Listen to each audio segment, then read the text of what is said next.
Kondisi Bribtu Ari, pengemudi mobil Patwal rombongan Wabub Pangandaran kecelakaan paling parah. Wakil Bupati Pangandaran Ujang Endin Indrawan alami kecelakaan beruntun di Jalan Raya Ciamis Banjar KM 13, tepatnya di depan toko bangunan Intisari 2 Kampung Warung Jeruk, Dusun Sumur, Bandung.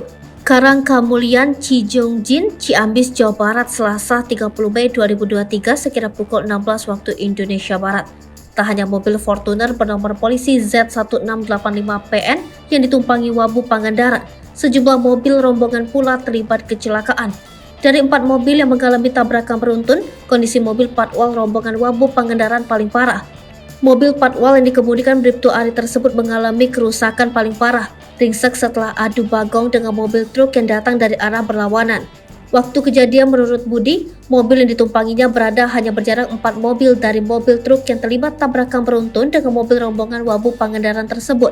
Menurut Budi, ia dalam perjalanan dari situs Karangkamulian menuju Ciamis dengan menggunakan mobil dinas bersama 2 staf dan sopirnya.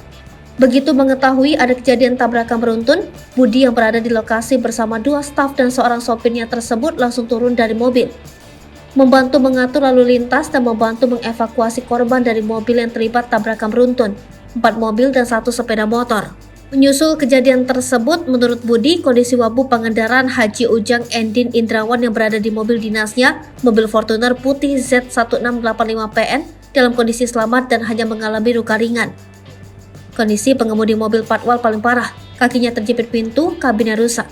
Evakuasi korban berlangsung cukup lama, cukup dramatis, hampir 45 menit lebih lamanya jelasnya. Warga yang berdatangan ke lokasi, menurut Budi, terpaksa menggunakan linggis untuk menjebol pintu mobil yang menjepit kaki pengemudi mobil Patwal. Dengan menggunakan linggis pinjaman dari toko material tersebut, warga berhasil mencongkel pintu mobil yang menjepit kaki korban. Akhirnya sopir mobil Patwal tersebut berhasil dievakuasi warga dari dalam kabin mobil Patwal yang ringsek. Luka di kaki korban cukup parah.